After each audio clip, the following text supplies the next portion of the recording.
Muito obrigada. Olha, tem um ditado alemão que diz o seguinte: quando o Bayern de Munique vai bem, a Alemanha vai bem. Aliás, o time ficou conhecido, Flávio, não sei se você sabe, deve saber até que a semana inteira estudando sobre isso, ficou conhecido também por ter desafiado o regime nazista durante a Segunda Guerra. O Bayern é grande, gigante, e já teve como capitão nomes como Beckenbauer e Matheus. Essa lista já dá uma impressionada, né? Mas se a gente se lembrar do 7-1 que a gente tomou na Copa do Mundo, a gente vai se lembrar também de Neuer, Lahm, Müller, todos titulares do gigante da Baviera. E com o Bayern de Munique, a gente encerra a série Grandes Clubes do Mundo. Estamos na Baviera. Munique tem 1.400.000 habitantes. De passado agrário, pobre, para um presente rico, desenvolvido. Ruas cheias, turistas à beça. Cada figura...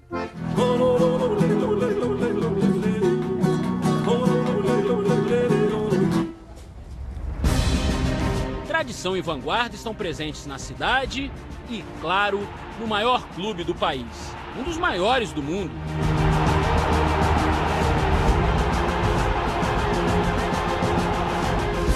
A força econômica do Bayern pode ser vista no elenco. Fartura de grandes jogadores, craques da seleção alemã, craques internacionais, como o brasileiro Douglas Costa. Eu comecei a jogar aqui ano passado. Comecei a aparecer mais vezes na seleção brasileira e comecei a ser importante para o Bayern. Então eu acho que uma coisa de jogar num grande clube se torna grande também. O Bayern que consagra também cobra. Exige. Essa camisa vermelha pesa. Pela história do clube, que é um time sempre campeão, que é um time que sempre foi campeão, vive de títulos. A gente costuma dizer que aqui empate é derrota. O Bayern nunca teve jogadores que não fossem de alto nível e no melhor momento da carreira deles. E a diretoria sempre tem aí jogadores que sabem do que foi necessário para estar no alto rendimento. Então ela cobra isso da gente. E é por isso que funciona. O investimento é algo pesado para eles e a seriedade, realmente assim, isso é o que eu aprendi lá na Alemanha, sabe? A seriedade com que eles encaram o trabalho.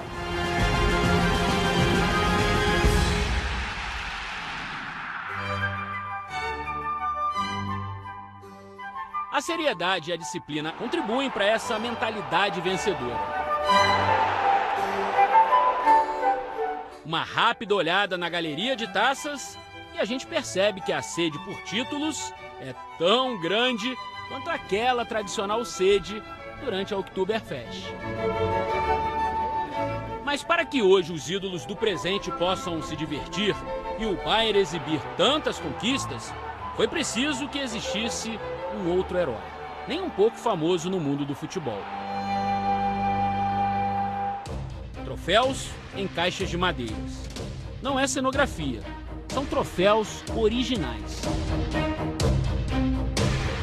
Assim como alguns documentos que indicam que o Bayern de Munique, por ter dirigentes judeus, foi perseguido por Adolf Hitler. Esse arquivo policial acusa um jogador do clube de debochar da bandeira nazista durante um show de marionetes. O presidente daquela época, Kurt Landauer, foi expulso e enviado a um campo de concentração. Depois conseguiu abrigo na Suíça e, anos mais tarde, até retornou ao cargo.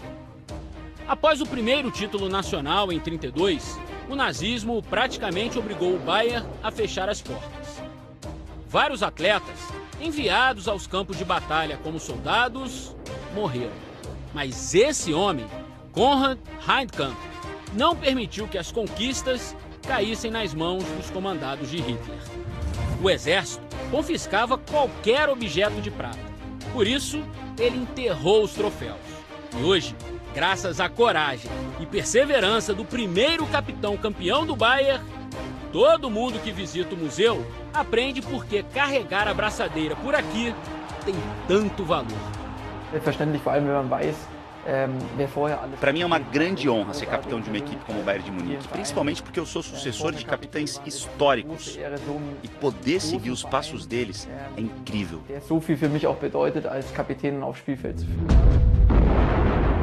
Foram anos difíceis para os alemães. Com o país devastado pela guerra, o futebol local teve um hiato de quase uma década. Quando a seleção conquistou a primeira das 4 Copas em 54 na Suíça, o Bayern, por exemplo, ainda estava bem longe do papel de protagonista. Tanto que só havia um jogador no clube nesse título que ficou conhecido como o Milagre de Berna.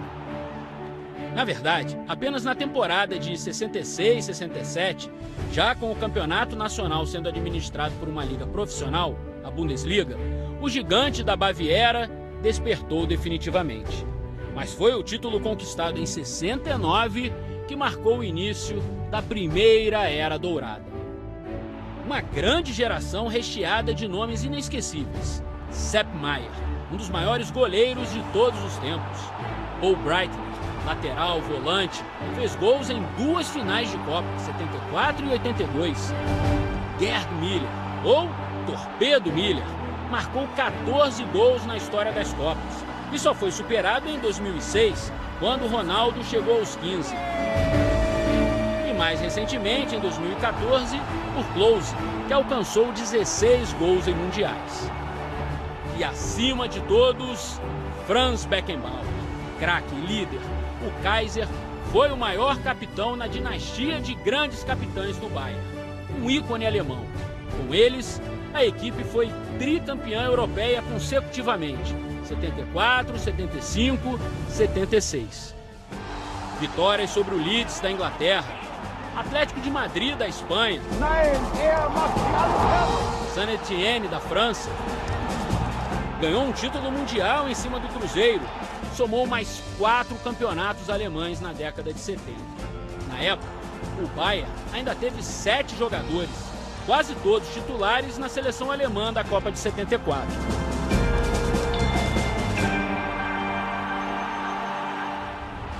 Aliás, quando o Bayern vai bem, a Alemanha vai bem. No Tri 90, eram 6 representantes, com Beckenbauer de técnico, que se igualou a Zagallo, campeão em campo e no banco. Beckenbauer, a imagem da alegria de um dos maiores jogadores de futebol de todos os tempos. E no Tetra aqui no Brasil, 7 jogadores do Bayern mais uma vez. 7-1. Chegaram de novo! A torcida aplaude o time alemão. Fazer o quê? É muito natural que quando se vai bem aqui, as portas da seleção estejam mais abertas. Como há grandes jogadores no Bayern, é preciso estar sempre muito bem para jogar e assim o alto nível vai junto para a seleção. O primeiro ciclo virtuoso Bayern-seleção alemã sofreu uma parada quando Beckenbauer e Gerd Müller, quase no fim dos anos 70, atravessaram o Oceano Atlântico para jogar no futebol dos Estados Unidos, ao lado de várias estrelas como Pelé, Carlos Alberto Torres, entre outros.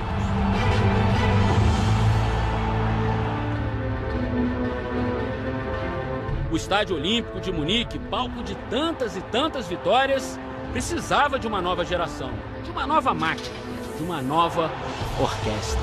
E assim foi feito. Ao longo das décadas de 80 e 90, mais uma fornada de grandes nomes vestiu o manto vermelho. Olha o perigo para o Ajax. Rummenigge, pé direito.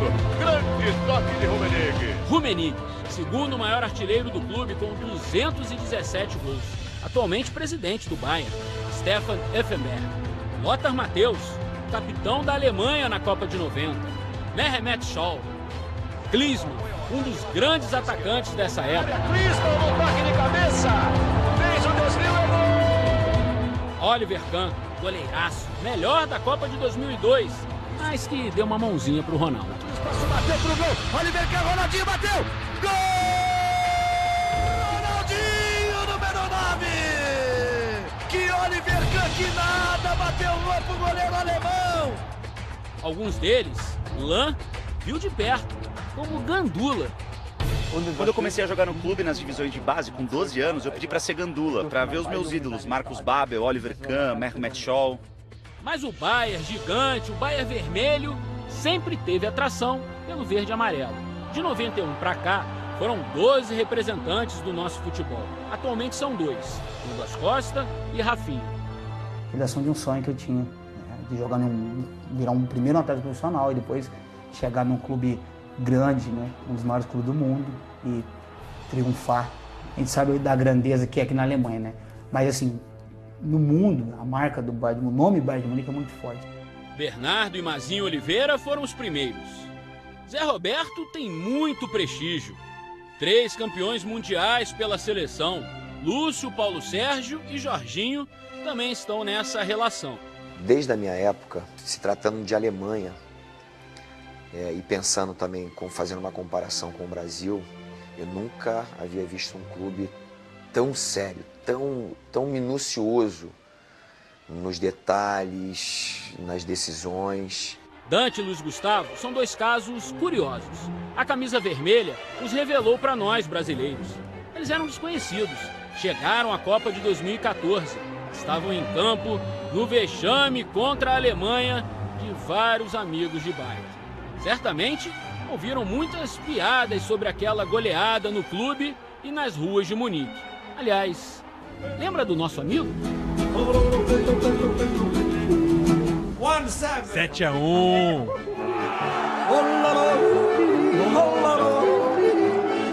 Brincadeirinha sempre sobra, né? Brincadeirinha é normal. Até hoje sempre sobra, tem jeito. Mas ao longo desses 25 anos, nenhum outro brasileiro fez tanto sucesso como o atacante Elber, ou Giovanni Elber.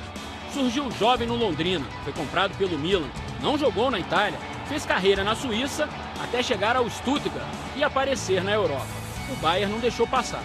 Já deu para ver antes de assinar o contrato. Eles colocaram eu e a minha família num dos melhores lugares de Munique, pegaram um hotel lá que o quarto do hotel que eu vim só para assinar o contrato é maior do que a casa que eu morava em Stuttgart. Então olhei para minha esposa e falei, puxa vida, o clube aqui é outra coisa, é muito grande. Ele caminha pelo museu e vê a sua bem-sucedida trajetória exibida e contada em várias vitrines. E aqui está o troféu de artilheiro do campeonato 2002-2003. Ah, legal. Com 23 gols. Elber faz parte da restrita calçada da fama do Bayern. Honra para poucos. Até hoje, apenas 16 nomes foram imortalizados em estrelas. Quantos estrangeiros ou grandes jogadores não passaram pelo Bayern de Munique? E aí você sabia que o seu nome está gravado aqui, arrepia. 252 jogos, 132 gols. O Samba Striker, ou artilheiro do samba, enfileirou títulos. 4 campeonatos alemães, 4 Copas da Alemanha, 1 Champions League e 1 Mundial de Clubes. Super valorizado por ele. Eles colocaram só o campeonato alemão e a Copa da Alemanha. Eu falei, não, eu fui no Japão, disputei esse troféu aí, eu quero também na foto. Pô, senão não tinha ido pro Japão.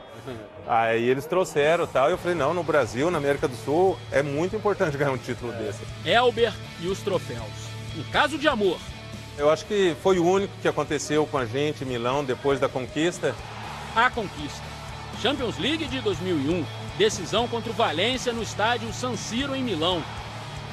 Resolvida nos pênaltis. O goleiro Oliver Kahn foi o herói. Stefan Effenberg era o capitão, ergueu a orelhuda e... A gente estava na festa, todos os jogadores foram embora. E foi um saindo, outro saindo, outro saindo, outro saindo. Aí o Effenberg falou para mim, ó, você leva o troféu. Cuida dela. Cuida dela. Falei, tudo bem. Olhei para minha esposa, cadê o pessoal? Foram embora.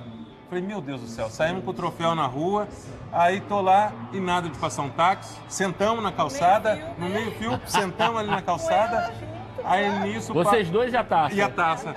Aí, e um amigo do Rio de Janeiro, tava junto. Aí passa um amigo meu, por coincidência, ele passou e falou, cara, vocês são malucos, o que vocês estão fazendo aqui uma hora dessa, com a taça, não tem táxi. Aí ele pegou e deu carona pra gente até o hotel. Elber é reverenciado, idolatrado, e uma imagem talvez resuma bem a relação dele com o Bayern. Um gol simples, mas a comemoração ficou marcada para sempre na história do Estádio Olímpico.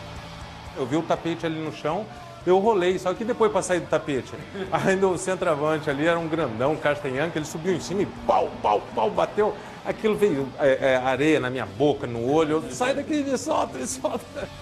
Histórias que se encerraram quando Elber foi embora em 2003 para o futebol francês. E mais um capítulo foi definitivamente concluído quando, em 2005, o Bayern também trocou de casa. O Estádio Olímpico ainda está aqui, bem conservado, virou uma atração turística na cidade, mas ficou pequeno para o gigante alemão. Com a chegada do novo século, houve uma nova virada.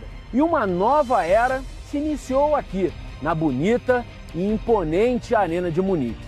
O estádio é só mais um item nos planos desse Bayern que cresce a cada dia.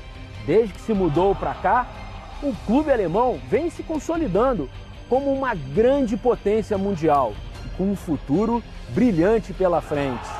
Vazio assim, só quando não há partidas. A ocupação é de quase 100% ao longo de uma temporada.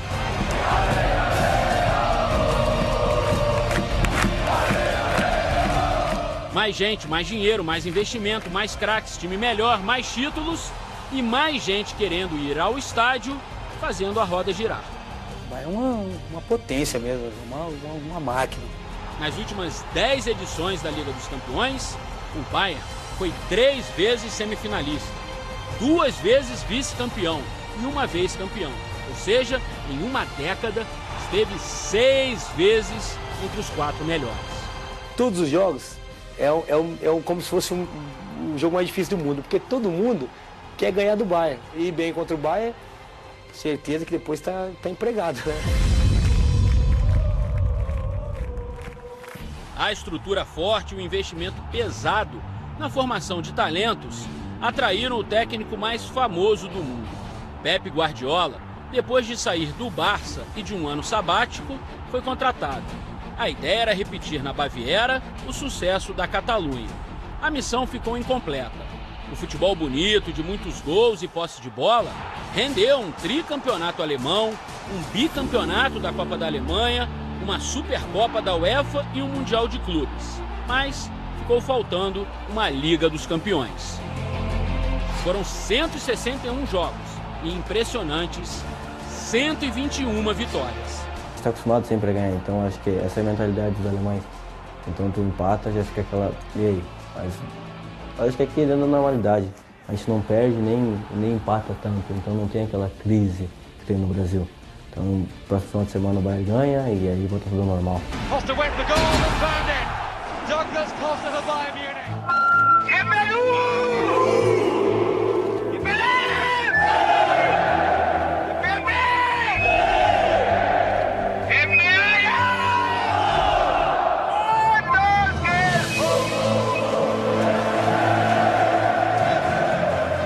Eu estava no Leverkusen, eu queria ser campeão alemão. E eu pensei, eu tenho que ir para o Bayern de Munique. E a oportunidade, quando apareceu em 92, eu não pensei 2 vezes e fui para lá. No momento, o Bayern mantém a hegemonia. É líder, com o italiano Carlo Ancelotti no comando técnico. Na Liga dos Campeões, já está classificado para a fase do mata-mata. É difícil pensar em qualquer resultado diferente com um elenco planetário como esse. Há jogadores de 10 seleções nacionais. Tem Felipe Lahm, tem Arjen Robben, Frank, todos os grandes jogadores que já fizeram história no Bayern de Munique e no mundo. Então facilita o teu trabalho. Eu acho que é isso que ajuda muito e aparece mais, muito mais. Do mesmo jeito que os carros alemães são reconhecidos pela qualidade, do mesmo jeito que a ópera de Bach será eterna, o Bayern de Munique foi, é e será para sempre um símbolo da Alemanha. O gigante é o Bayern, o bicho-papão mora em Munique. Não existem limites para o gigante da Baviera.